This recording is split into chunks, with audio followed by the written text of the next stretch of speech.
पोह्यांपासून कांदे पोहे तर तुम्ही नेहमीच बनवत असाल।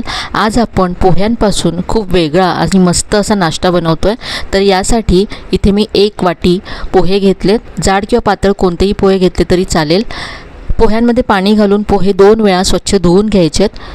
2 वेळा धुतल्यानंतर यातलं पाणी मी काढून टाकलं आहे। आता पुन्हा यामध्ये थोडंसं पाणी घालायचं, साधारण 2 मोठे चमचे इतकं पाणी घालून पोहे असे भिजत ठेवायचे आहेत, कारण या रेसिपीसाठी आपल्याला अगदी सॉफ्ट असे पोहे हवेत। तर हे 5 मिनटं मी बाजूला ठेवून दिले होते।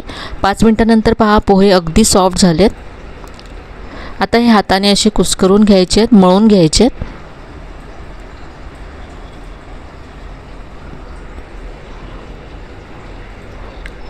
तर हे पोहे पहा असे मी अगदी सॉफ्ट करून घेतलेत।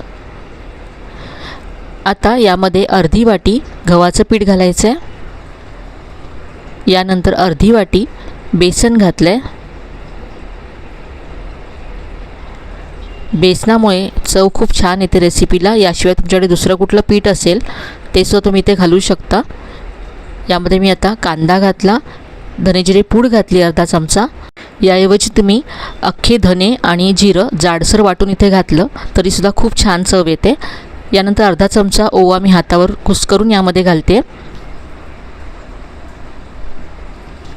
पाव चमचा हळद घातली, पाव चमचा गरम मसाला घातला। यानंतर पाव चमचा हिंग घातला आहे। चवीप्रमाणे मीठ घालायचं आहे। चवीप्रमाणे लाल तिखट घातलं आहे। 1 चमचा सफेद तीळ घातले। यानंतर इथे मी हिरवी मिरची घालते आहे। भरपूर कोथिंबीर घालायची यामध्ये। आणि आता हे सगळं मिक्स करायचं आहे। यामध्ये मी अर्धा चमचा कसुरी मेथीसुद्धा घातली आहे। कसुरी मेथीची चवसुद्धा खूप छान लागते यामध्ये, त्यामुळे नक्की घाला।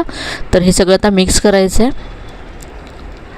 तर आज आपण पोह्यांपासून थालीपीठ बनवतो आहे।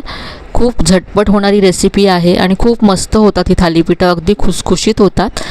यामध्ये थोडंसं कोमट पाणी घालायचं आहे।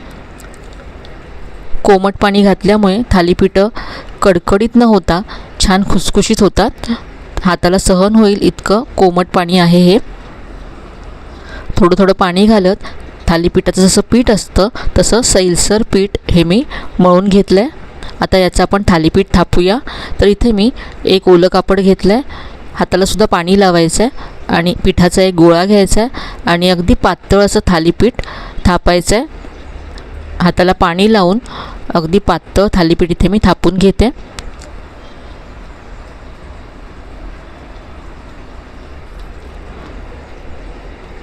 यामध्ये मी फक्त कांदा आणि कोथिंबीर घातले। तुम्ही आवडीप्रमाणे भाज्यासुद्धा घालू शकता। मेथी बारीक चिरून घालू शकता, त्याबरोबर दुधीसुद्धा किसून घालू शकता, गाजर किसून घालू शकता। यावरती इथे मी आता सफेद तीळ पसरवते आणि यावरती असे होल करायचे ज्यामध्ये आपण तेल सोडू शकतो। आता हे थालीपीठ आपण भाजून घेऊया। तर इथे मी गॅसवरती तवा गरम करत ठेवला होता। यावरती थोडंसं तेल घालायचं आहे आणि आता यावरती थालीपीठ घालायचं आहे। पुन्हा यावरती थोडंसं तेल घालायचं आहे।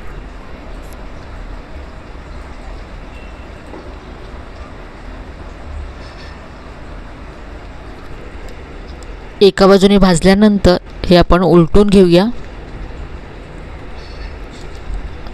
आणि आता दोन्ही बाजूने असं छान खरपूस असं हे थालीपीठ भाजून घ्यायचं आहे। घाईच्या वेळेससुद्धा अगदी झटपट तयार होईल असं हे थालीपीठ आहे।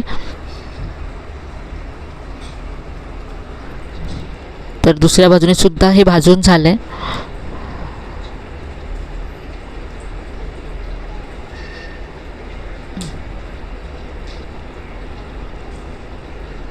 थालीपीठ तयार आहे, आपण काढून घेऊया।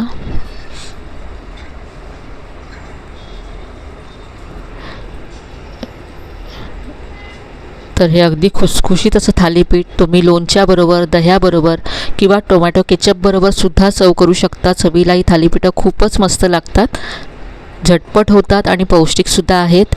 नाश्त्यासाठी, मुलांच्या टिफिनसाठी सुद्धा तुम्ही हे कमी वेळामध्ये तयार करू शकता। तर आजची ही वेगळी अशी रेसिपी तुम्हाला नक्कीच आवडली असेल।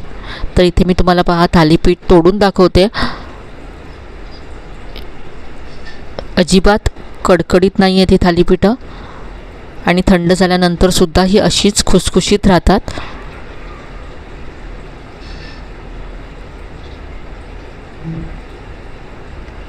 तर ही मस्त अशी रेसिपी नक्की करून पहा. रेसिपी कशी वाटली कमेंटमध्ये कळवायला विसरू नका. रेसिपी आवडली असेल तर व्हिडिओला लाईक करा, शेअर करा.